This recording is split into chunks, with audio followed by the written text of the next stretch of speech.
am Dr. Anam Dilawar, and today I am going to discuss about a very interesting and important topic related to daily life, our Viva point of view, medical point of view and everything. It is arthritis. Arthritis को आम जबान में हम जोड़ों का दर्द भी कहते हैं। बहुत कॉमन डिजीज़ है। मोस्टली ये जो हमारी फीमेल जब 40 अबव हो जाती हैं, 40 अबव फीमेल्स में आफ्टर मीनोपॉज ये जो है ये प्रॉब्लम आ रही होती है। अब आर्थराइटिस को जोड़ों का दर्द आम कहते हैं।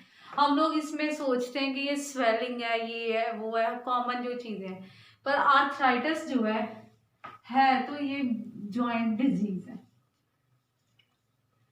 पर जो आर्थराइटिस है ये जॉइंट डिजीज होने के साथ साथ 2 टाइप का हो सकता है। ये इन्फ्लामेटरी भी हो सकता है, जो हमारे पास बहुत ज़्यादा टर्म आ रही होती है इन्फ्लामेटरी में, रूमेटॉइड आर्थराइटिस।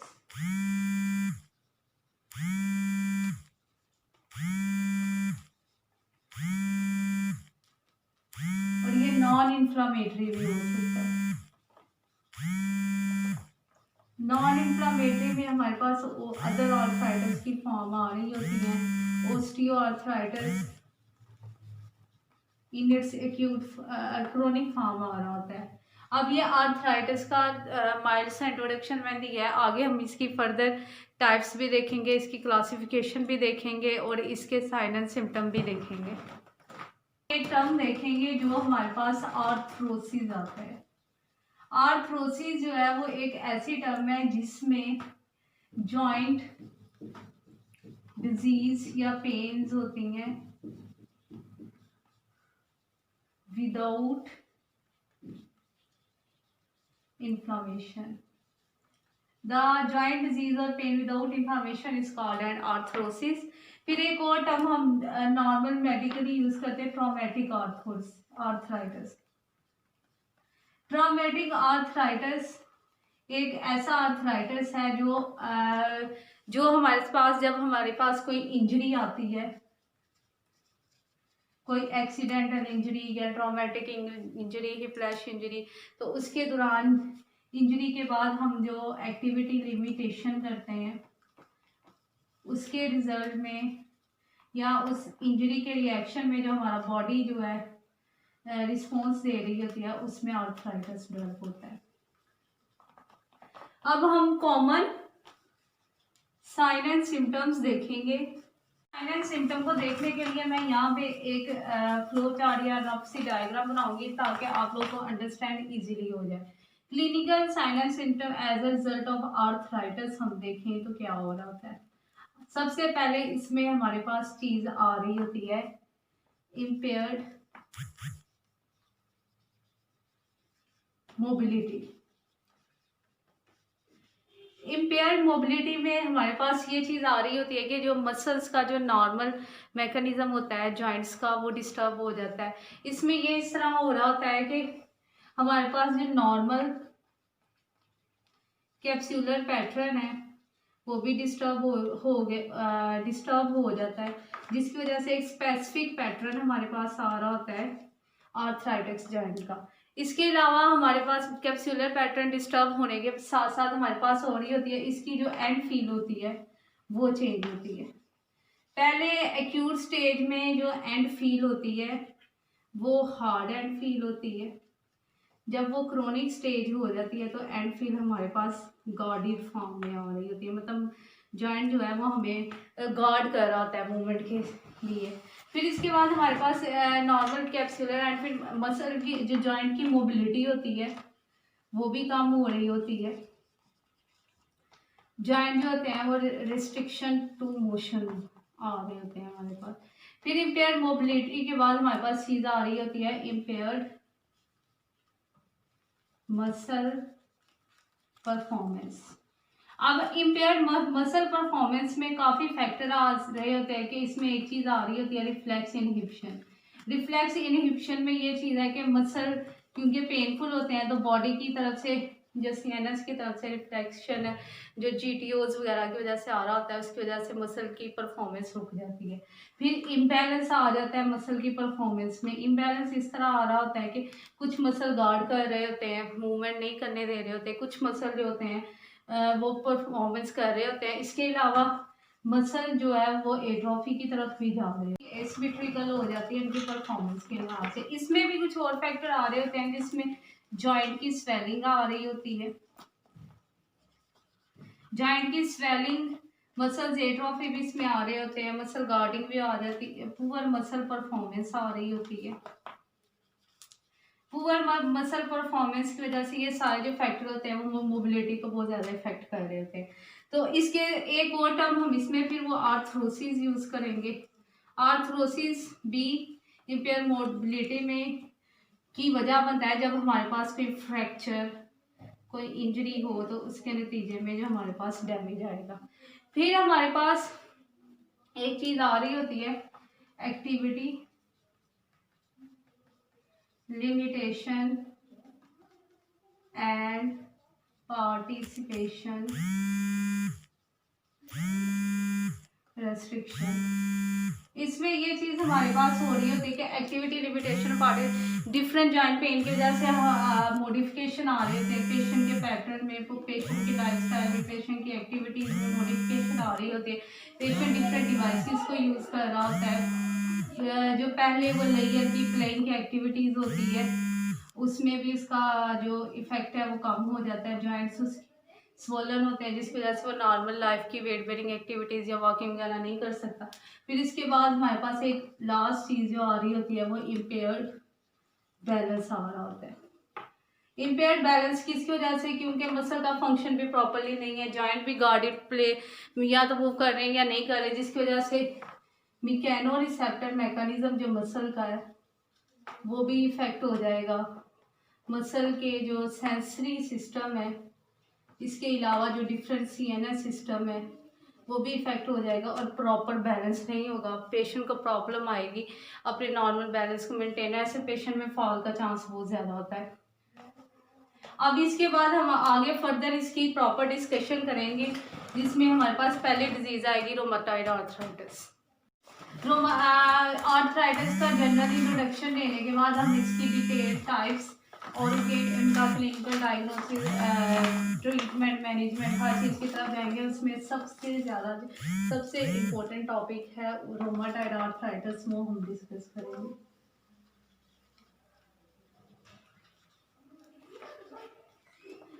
रोमाटॉइड आर्थराइटिस एक बहुत कॉमन टॉपिक है।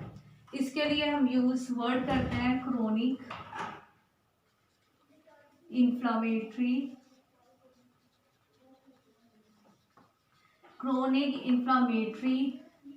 Disease of the joints. ये क्रोनिक इन्फ्लामेटरी डिजीज जॉइंट्स की है, जिसकी वजह से जॉइंट्स में पेन होती है। इसके अलावा स्वेलिंग, इन्फ्लामेटरी का मतलब है पेनफुल स्वेलिंग हो रही होती है और डिफरेंट थिंग्स हो रही होती है। Chronic inflammatory joint of disease ये ऐसी है जो जिसमें रेमिशन बहुत ज़्यादा आ जाता है, मतलब डिजीज़ का जो फ्लेयर है वो बार बार आएगा। कभी अगर हम ग्राफ के थ्रू देखें, कभी डिजीज़ हमारे पास ख़त्म हो जाएगी, फिर डिजीज़ की पीक आएगी, फिर ख़त्म हो जाएगी, तो इसमें डिजीज़ का रेमिशन हो रहा है। फिर ये साइनोवियम ऑफ द जॉइंट और उनका सराउंडिंग जो आर्टिकुलर कार्टिलेज है उसको बहुत ज़्यादा इन्वॉल्व कर रही होती है। इसमें ये जो है ज़्यादातर फीमेल्स में हो रही होती है और आफ्टर मीनोपॉज हो रही होती है। रोमाटॉइड आर्थराइटिस का हम लोगों ने इंट्रो देख लिया। अब हम इसकी ज़रा पैथोफिजियोलॉजी और डिजीज़ कोर्स की तरफ जाते हैं। डिजीज़ कोर्स में ये होता है कि रोमाटॉइड आर्थराइटिस हमें हो गया, इन्फ्लामेशन हुई, इन्फ्लामेशन बार बार रेमिटेड डिजीज़ फ्लेयर की इन्फ्लामेशन वो हमारे पास हुई, जो आहिस्ता आहिस्ता साइनोवियल जॉइंट को इफेक्ट करेगा। इसके अलावा आर्टिकुलर कार्टिलेज को उसको डिस्टर्ब करना शुरू कर देगा, जिसकी वजह से उनमें ग्रेन्युलेशन हो जाएगी। ग्रेन्युलेशन के लिए हम लोग एक वर्ड यूज़ करते हैं जिसको पेनस फॉर्मेशन कहते हैं। पेनस फॉर्मेशन हो जाएगी, ग्रेन्युलेशन हो जाएगी। उसके बाद जो है ये आगे फर्दर कार्टिलेज को इरोड करना स्टार्ट कर देंगी। रोमाटाइड नोड्यूल्स बनना स्टार्ट हो जाएंगी। रोमाटाइड नोड्यूल्स के साथ फिर आहिस्ता आहिस्ता होल जॉइंट को इन्वेजन और कार्टिलेज भी डिस्टर्ब हो जाएगा और इसके फर्दर सिम्टम्स शो हो जाएंगे। ये तो इसका हमने पैथोफिजियोलॉजिकल पैटर्न या डिजीज कोर्स देख लिया। अब हम golden symptoms, golden clinical scenario, जो हमारे पास एक चार्ट आता है जिसकी बेस पे हम लोगों ने रोमाटाइड आर्थराइटिस को आइडेंटिफाई करना होता है, वो देखेंगे। इसमें सबसे पहले हमारे पास ये चीज आ रही होती है, मॉर्निंग स्टिफनेस। मॉर्निंग स्टिफनेस हमारे पास रोमाटाइड आर्थराइटिस में बहुत ज़्यादा आ रही होती है और ये अप टू 1 आवर रहती है। दूसरी चीज़ हमारे पास आ रही होती है 3 जॉइंट्स इन्वॉल्वमेंट। जो हमारे पास हमने कहा इसमें पेनफुल स्वेलिंग होती है, वो 3 जॉइंट्स पे होती है। उसमें ज़्यादातर proximal interphalangeal joints, metacarpophalangeal joints, joints of wrist, hands और स्लोली जो लार्जर बोन्स के जॉइंट्स हैं वो आ रहे होते हैं। पर इन एक टाइम पे रोमाटाइड में कम से कम 3 जॉइंट इन्वॉल्व हो रहे होते हैं। फिर तीसरी चीज हमारे पास आ रही होती है बाइलेटरल इन्वॉल्वमेंट। बाइलेटरल इन्वॉल्वमेंट का ये मतलब है कि ये जो हमारे पास प्रोक्सिमल इंटरफ्रेंजियल जॉइंट, मेटाकार्पोफिलेंजियल जॉइंट, रिस्ट या हैंड होगी, ये जो भी जॉइंट इसमें इन्वॉल्व होगा वो बाइलेटरल होगी और सिमेट्रिकल इन्वॉल्वमेंट होगी। फिर हमारे पास आ रही होती है painful swelling. Painful swelling in सब के ऊपर हो रही होती है। फिर हमारे पास 5th जो फैक्टर आता है वो रोमाटाइड फैक्टर आता है।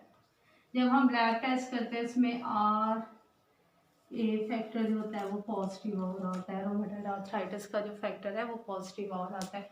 फिर हमारे पास ये रेडियोलॉजिकल फाइंडिंग्स है। रेडियोलॉजिकल फाइंडिंग्स आगे मैं बताऊंगी। रेडियोलॉजिकल फाइंडिंग्स की बेस पे इसमें रोमाटाइड नोड्यूल्स नज़र आ रही होती हैं, डिफरेंट चीज़ें नज़र आ रही होती हैं, उसकी बेस पे फिर हम करते हैं। और इसका क्राइटेरिया ये है कि इनमें से 1 to 4 सिम्टम्स जो हैं अगर पेशेंट में प्रेजेंट हैं देन रोमाटाइड आर्थराइटिस जो है हमारे पास पॉजिटिव होगा। मतलब पेशेंट की जो हिस्ट्री होगी हम उसको रोमाटाइड कहेंगे। और ये सारी डिजीजेज जो हैं, अगर ये डिजीज फ्लेयर जो है मिनिमम 6 मंथ से है।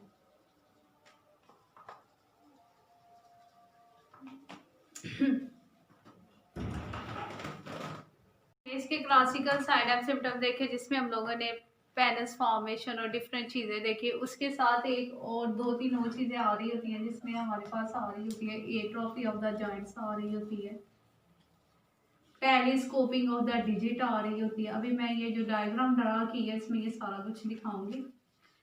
टेलीस्कोपिंग ऑफ डिजिट्स के साथ फ्यूजिफॉर्म जो हमारे पास फ्यूजिफॉर्म जॉइंट स्वेलिंग आ रही होती है। एरोजन ऑफ आर्टिकुलर कार्टिलेज आ रही होती है। इसके बाद जॉइंट कॉन्ट्रैक्चर की फॉर्मेशन आ रही होती है। ये वो वाले साइन सिम्टम है जो हैंड्स एंड रिस्ट में शो हो गया। अब हम इस नॉर्मल डायग्राम में मैं दिखाऊंगी। यहाँ पे जो बोन है वो अंदर से हमें सूडोसिस्ट वगैरह ये चीज़ें नज़र आएंगी जिसकी वजह से बोन के एरोजन होगी और ओस्टियोआर्थराइटिस के सिम्टम हमें शो हो जाएंगे। यहाँ पे जो नॉर्मल बोन्स हैं उनमें जो रिस्ट की बोन है उनमें बहुत ज़्यादा हमें बोनी एरोजन्स नज़र आएंगे पेनस फॉर्मेशन की वजह से। फिर अगर हम यहाँ पे देखेंगे तो हमें जॉइंट्स के इर्द गिर्द रेडिश स्वेलिंग नजर आएगी, जिसके लिए हम लोग वर्ड यूज करेंगे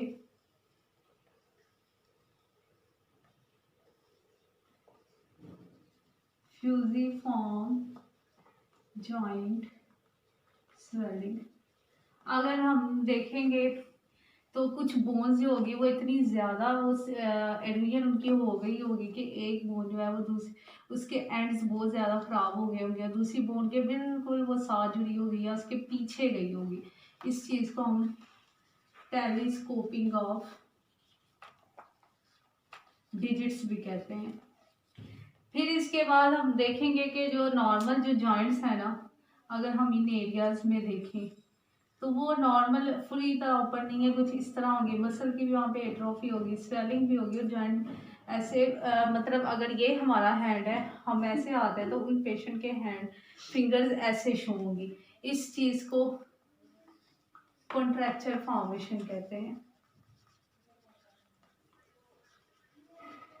इसके अलावा कुछ ये तो हो गए टिपिकल सिम्टम ऑफ आर्थराइटिस। इसके अलावा अगर हम लॉन्ग बोन्स देखें, लॉन्ग बोन्स में भी इसके कुछ क्लियर सिम्टम्स आ रहे होते हैं जो रेडियोलॉजिकल फाइंडिंग्स में हमें बहुत ज़्यादा आ रहे होते हैं। अगर हम ये एक जॉइंट बनाएं,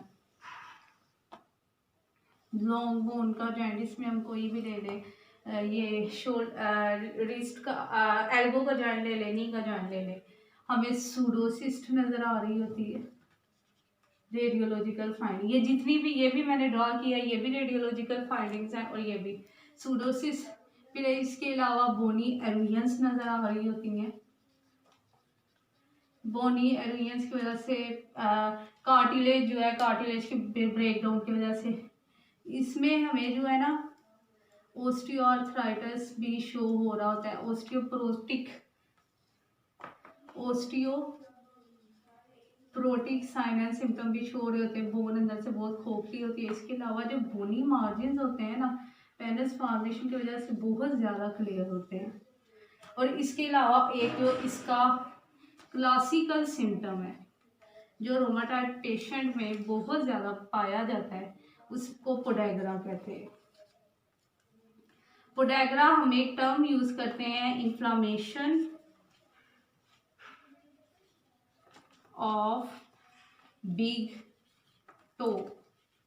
जो हमारे पाँव का, अगर हम रेडियोलॉजिकल फाइंडिंग देखेंगे, जो हमारे जो पाँव का अंगूठा है वो हमें थोड़ा सा टेढ़ा भी नज़र आएगा और उसके इर्द गिर्द हमें स्वेलिंग भी बहुत ज़्यादा नज़र आएगी। उसके लिए हम वर्ड पोडेग्रा यूज़ करेंगे। ये तो इसके क्लासिकल सिम्टम्स हमने देख लिए, रेडियोलॉजिकल फाइंडिंग्स देख ली। रोमाटाइड फैक्टर पॉजिटिव आएगा, वो एक बहुत नेसेसरी थिंग है। फिर इसके बाद एक non typical symptom of rheumatoid arthritis, इसमें हमारे पास आ रहा होता है मेलेज। जो बॉडी टेम्परेचर जो होता है वो नॉर्मल से ज़्यादा हाई होता है, लॉस ऑफ एपिटाइट आएगा, साइकोलॉजिकल सिम्टम्स भी पेशेंट में शो हो गए, पेशेंट बहुत ज़्यादा स्ट्रेस होगा उसकी। और इसके अलावा पेशेंट में साइकोलॉजिकल सिम्टम के अलावा लॉस ऑफ स्लीप भी आ रहा होता है। और एक और इम्पोर्टेंट चीज़ जो रोमाटाइड आर्थराइटिस में आ रही होती है, जो बहुत ज़रूरी है, वो है एज फैक्टर। पहले मैं बता चुकी हूँ कि रोमाटाइड आर्थराइटिस जो है वो हमारे पास एक ऑटो इम्यून डिसऑर्डर है और ये बिफोर 40 हो रहा होता है। मीन्स ये यंग अडल्ट में बहुत ज़्यादा डिजीज़ पाई जाती है, उनकी इम्यूनिटी वीक हो जाए, कोई ऑटो इम्यून रिएक्शन हो जाए, कोई डिजीज़ डेवलप हो जाए, किसी मेडिकेशन का रिएक्शन हो जाए, कुछ भी हो जाए, तो उसके कॉन्सिक्वेंस में उनके पास रोमाटाइड आर्थराइटिस आ रहा होता है। इसके अलावा ये सर्वाइकल स्पाइन जो है उसमें ये बहुत ज़्यादा इन्वॉल्व हो रहा होता है, ये सर्वाइकल स्पाइन के एरोजन करवा रहा होता है और जॉइंट्स को इन्वॉल्व कर रहा होता है। अब आगे हम फर्दर रोमाटाइड आर्थराइटिस को हमने देख लिया, अब हम फर्दर से हम लोगों ने रोमाटाइड की आइडेंटिफिकेशन, रेडियोलॉजिकल फाइंडिंग्स, उसकी डिफॉर्मिटीज़, एट्रोफीज वगैरह जो जो आएंगी, common sign and symptom, typical atypical, सब देख लें। अब इसका एक बहुत इम्पोर्टेंट चीज़ जो बहुत स्टूडेंट्स को समझ नहीं आती है, मैनेजमेंट। हम रूमेटॉइड आर्थराइटिस के मैनेजमेंट करेंगे। इसकी जो मैनेजमेंट है वो 2 टाइप की है, एक नॉन फार्माकोलॉजिकल,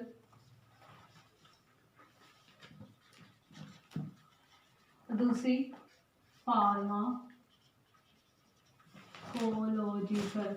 हम लोगों ने दोनों ट्रीटमेंट प्रोटोकॉल्स को साथ लेके चलना होता है, तो मैं इनको 1 बाय 1 डिस्कस करेंगी एक पूरे प्लान के थ्रू कि किस तरह हम नॉन फार्माकोलॉजिकल और फार्माकोलॉजिकल ट्रीटमेंट की तरफ जाएंगे। पहले हम फार्माकोलॉजिकल में ट्रीटमेंट देख लेते हैं। इसमें हम लोग 5 क्लासेस ऑफ ड्रग्स यूज करते हैं। Number 1 non steroidal anti inflammatory drugs. Number 2 low dose corticosteroids. Number 3 disease modifying anti rheumatic drugs. Number 4 immunosuppressive drugs.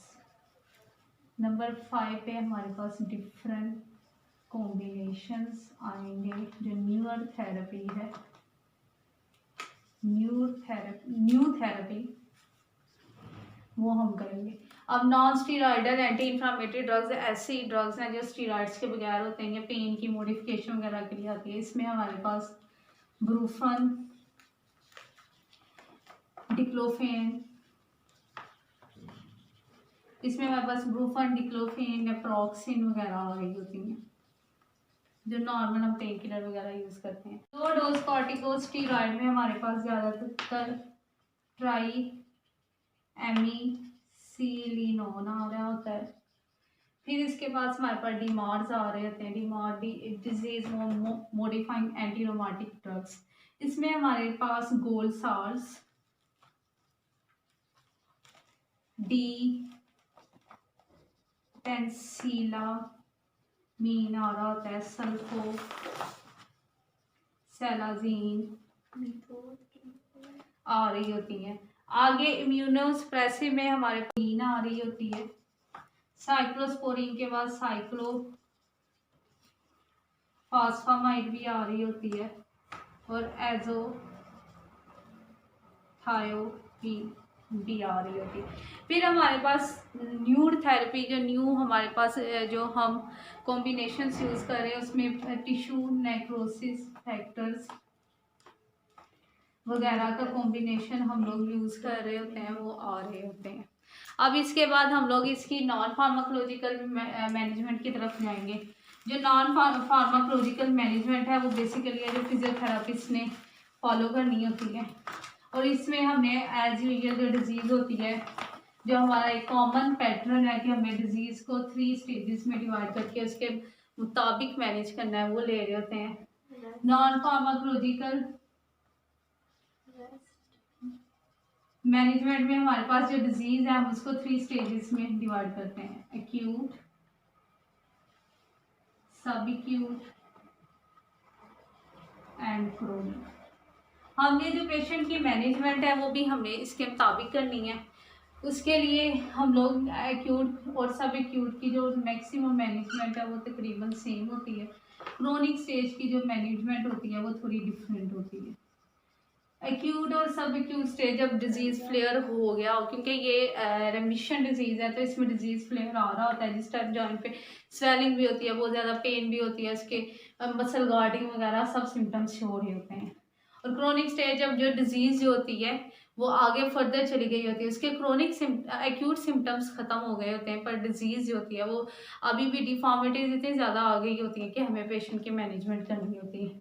सबसे पहले हम लोग देखेंगे टिपिकल साइन जो क्रोनिक, एक्यूट और सब एक्यूट स्टेज में कौन से प्रेजेंट होंगे। उसमें टिपिकल साइन एंड सिम्टम देखेंगे, उसमें होगी pain, redness, muscle guarding, muscle atrophy, फिर इसमें स्वेलिंग भी आ रही होगी, pain tender muscles regarding muscle swelling, decrease in mobility भी आ रहा होगा, नॉर्मल फंक्शनल रेस्ट्रिक्शन एटसेट्रा भी हमारे पास आ रही होगी। तो हम लोगों ने एक्यूट और सब एक्यूट स्टेजेस में इसको ही मैनेज करने की स्टार्ट करनी। अब ये तो हमारे पास क्लासिकल सिम्टम आ गए एक्यूट और सब एक्यूट में। अब हम इनको मैनेजमेंट कैसे इनकी करनी है, उसके लिए सबसे जो इम्पोर्टेंट स्टेप हमारे पास है, जो हमारी फिजियोथेरेपी ट्रीटमेंट की है, दैट इज पेशेंट एजुकेशन। बहुत से स्टूडेंट्स या थेरापिस्ट, डॉक्टर्स, फिजिशियन सब इस चीज़ को बहुत ज़्यादा निगलेक्ट करते हैं, स्पेशली पाकिस्तान में। और इंटरनेशनल लेवल पे अगर हमने अपने आप को रिप्रेजेंट करना होगा जॉब, तो ये चीज़ बहुत ज़रूरी है। हमने पेशेंट की एजुकेशन करनी है, पेशेंट को बताना है कि उसकी डिजीज़ क्या है, उसके साइन एंड सिम्टम क्या है, उसकी आगे फर्दर प्रोग्रेशन में वो डिजीज़ कैसे बॉडी को इफेक्ट करेगी, अगर उसका हमने ट्रीटमेंट करना है तो कैसा ट्रीटमेंट प्रोटोकॉल हम लेके जाएंगे, मैक्सिमम प्लान ऑफ केयर हम कितना लेके जाएंगे, उसकी कॉन्सेंट पेशेंट का वो हमने लेना होता है। पेशेंट को अगर कोई एक्टिविटीज़ है जो पेशेंट के लिए खतरा है, हम उनको एक्टिविटी लिमिटेशन की तरफ लेके जाएंगे, पार्टिसिपेशन रिस्ट्रिक्शन की तरफ लेके जाएंगे, उसकी एक्टिविटीज़ ऑफ जो डेली लाइफ है उसकी तरफ मॉडिफिकेशन लेके जाएंगे।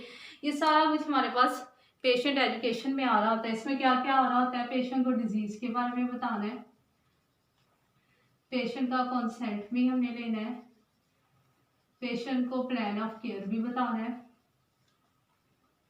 फिर पेशेंट को एडीएल मॉडिफिकेशन की तरफ भी लेके जाना है, फिर पेशेंट एजुकेशन है। अब हमने पेशेंट को ले लिया, सबसे पहले जो चीज़ देखी जाती है जिसपे पेशेंट का ट्रस्ट ज़्यादा डेवलप होता है थेरेपिस्ट के ऊपर, वो है डिक्रीज इन पेन। तो एक्यूट एंड सब एक्यूट स्टेज में हमने decrease in pen and swelling, इस चीज़ पे हम लोगों ने बहुत फोकस करना है। उसके लिए हम जेंटल मसाज टेक्निक्स भी यूज़ करेंगे, मेडिकेशन NSAIDs वगैरह हम ऑलरेडी यूज़ करते हैं, जेंटल मसाज टेक्निक यूज़ करेंगे, योगा वगैरह हम इंस्टॉल करेंगे, योगा वगैरह पेशेंट को कहेंगे वो करे। इसके अलावा नॉर्मल मेडिटेशन एक्सरसाइजेज वगैरह। जब हम लोगों ने पेन एंड स्वेलिंग को डिक्रीज करवा लिया, फिर हमारे पास जो है decrease in stiffness of the joints हमने कम करना है, उनकी नॉर्मल मोबिलिटी को मेंटेन करना है।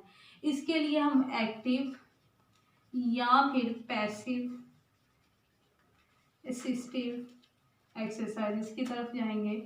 दूसरा हमने जेंटल जॉइंट प्ले जो मूवमेंट्स हैं, जेंटल एक्सरसाइजेस, उनकी तरफ जाएंगे ग्रेड 1 और 2 की तरफ। फिर जो थर्ड थिंग हमारे पास आती है डिक्रीज इन एट्रोफी। उसमें हम जो है एट्रोफी को रिड्यूस करने के लिए आइसोमेट्रिक एक्सरसाइजेस जो हैं वो पेशेंट को बहुत ज़्यादा करवाएंगे। आइसोमेट्रिक के साथ हम लो ग्रेड मतलब ग्रेड 1 और 2 के रेजिस्टिव एक्सरसाइजेस भी करवा सकते हैं। फिर जो फोर्थ चीज़ हमारे पास आती है डिक्रीज इन डिफॉर्मिटी। इसमें हम लोगों ने पेशेंट को बताना होता है कि उसने एडीएल को लिमिटेशंस करना है, पेशेंट को गुड और बैड पोजीशनिंग ड्यूरिंग रेस्ट बतानी है, और उसके अलावा पार्टिसिपेशन रिस्ट्रिक्शन एक्टिविटी लिमिटेशन, कहीं उसको और भी जो उसको असिस्टिव डिवाइसेस वगैरह है वो भी हमें बतानी है। अब ये तो हम करवाएंगे। अब इसमें ये एक्यूट और सब एक्यूट स्टेज में इसमें कुछ हमारे पास प्रिकॉशनरी मेजर है जो हम लोगों ने लेनी है। एक तो हम लोगों ने, क्योंकि पेशेंट के जॉइंट ऑलरेडी उनमें कहीं पे एंकाइलोजिंग हुई है, कहीं पे इनमें टेलीस्कोपिंग हुआ है, कहीं पे इनमें डिफॉर्मिटी हुई है, पेनिस फॉर्मेशन, तो हम लोगों ने रेजिस्टिव एक्सरसाइजेज जो है वो कॉन्ट्रा इंडिकेटेड है। हमने रेजिस्टिव एक्सरसाइजेज नहीं करवानी, पेशेंट को ओवर स्ट्रेचिंग हमने स्ट्रेचिंग भी नहीं करवानी, अप्लाई नहीं करनी, क्योंकि पेशेंट की बोन्स वगैरह ऑलरेडी कॉर्टिकोस्टेरॉइड्स वगैरह मेडिकेशन की वजह से वीक हुई होती हैं, तो हम लोगों ने ये चीज़ें नहीं करवानी है। फिर अब एक्यूट केयर की एक्यूट मैनेजमेंट होगी। अब पेशेंट हमारे पास लॉन्ग प्रोटोकॉल की चल रहा है, पेशेंट मैनेजमेंट कंप्लीट हमारे पास ही है, पेशेंट हमारे पास आया ही क्रोनिक स्टेज में। फिर हम लोग का थोड़ा ट्रीटमेंट प्रोटोकॉल डिफरेंट होगा, उसमें भी हम पेशेंट एजुकेशन करेंगे। हम लोगों ने जितना भी ट्रीटमेंट प्रोटोकॉल करना है, पेशेंट एजुकेशन सेम होगी कि हमने पेशेंट को सब बताना है, पर इसमें जो एक्सरसाइजेज वगैरह वही स्ट्रेचिंग वगैरह और रेजिस्टिव एक्सरसाइजेज वगैरह कॉन्ट्राइंडिकेटेड होती है, पर इसमें जो क्रोनिक स्टेज में पेशेंट की जो मैनेजमेंट होती है वो पेशेंट को normal return to normal activities के लिए होती है।